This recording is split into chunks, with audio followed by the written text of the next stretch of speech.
Obviously y'all are all-star managers right now. We know the stat line, we know everything. I'm curious, what special skill set did you guys acquire during, this time and experience as managers that you wish you guys had when you first started? And I'll start with you, Byron. It's a good question. I would say I'm a better listener now than I was when I first came in. I think, when you're young, headstrong, think you have it figured out. A lot of times you try to project your ideas, and I think really listening to the clients, listening to what their goals are. I had a friend of mine who managed an actor who, he was, he wanted him to be the next James Bond, and his client was like, I'm kind of cool with DJing and doing something totally left of center. And you can't want it more than what the artist. So you really need to listen.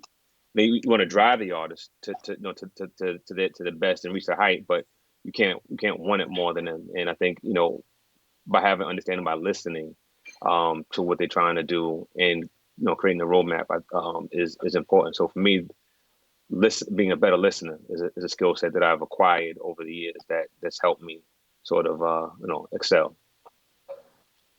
That's dope. What about you, Giuseppe? Definitely being a better listener. I think patience is a huge one for me because I'm super impatient. Um, I think another one too is like protecting my energy and kind of looking at every L we take as a learning experience. Um, Hmm. and also not believing the talk. Like I don't believe anything anybody really says anymore. I believe more so in doing it because even starting off in music, I was promised this, I was promised that. Yo, we're gonna meet this person, we're gonna Hmm. meet that person. 99% of the shit doesn't end up happening. So really put the trust in yourself and of your team and do the work yourself because um, there's just been a lot of false promises and you're your own best asset just the way you're your own worst enemy. Mm. All right, that's a bar. My man, brother Birdman Zoe, let's close it out, man. Tell me. What's crazy? What I'm gonna say is it's not even really about like being a better listener or like Giuseppe said, believing that just doing the work. Financial literacy. People come. I mean, at the end of the day, I'm being honest. My parents are Caribbean descent. They're from Haiti. They're immigrants. I'm Haitian. from born and raised. I'm Haitian. Yeah, I'm born and raised in Jamaica, Queens.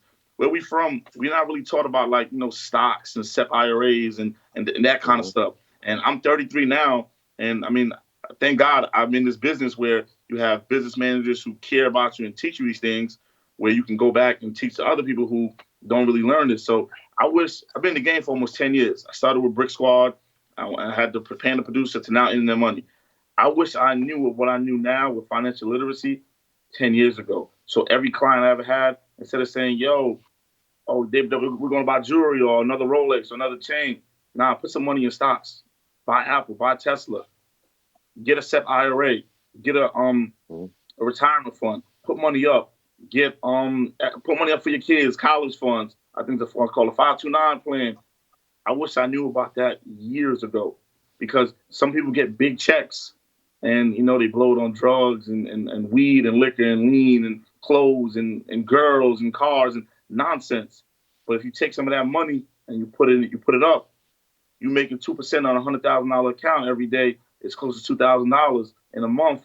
It's almost $60,000. You do the math at 12 months, where you start doing music now because you want to and it's more enjoyable than because you have to get another check.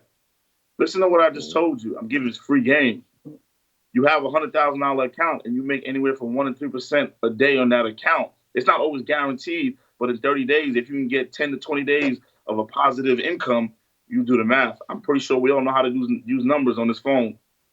And that's what I wish I knew 10 years ago as opposed to learning 3, 4 years now. Because most of my clients now, our conversations, yeah, we talk about music, but we love talking about, I got the college plan for my son. Yeah, you see what Tesla's doing? You see Apple? We have a whole in their Hmm. money stock money chat room where every day, literally from 7 a.m., which is 4 a.m. Cali time, to 4 p.m., which is 1 p.m. Cali time, we're talking about stocks. People might think we bullshit and talking about, oh, we just went platinum or we're working with this artist. Yes, we still do our work, but it's 20 members in that chat room. Yo, look at Tesla, it's going up. Watch Apple, watch this blockchain, watch this Bitcoin or this cryptocurrency. Like while we're doing this now, my phone is blowing up. I know it's the stock money chat going crazy, and this is how we get back to each other. It's not always just about the music because the music comes and goes. You know, everybody's life expectancy in the music doesn't last too long.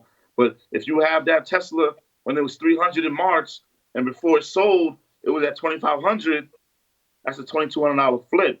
You do the math, and that's all I'm saying. There we go. There we go. Listen, we just got a bunch of jewelry, bunch of gems from these all-star managers right here, man. Birdman Zoe, Giuseppe, Byron.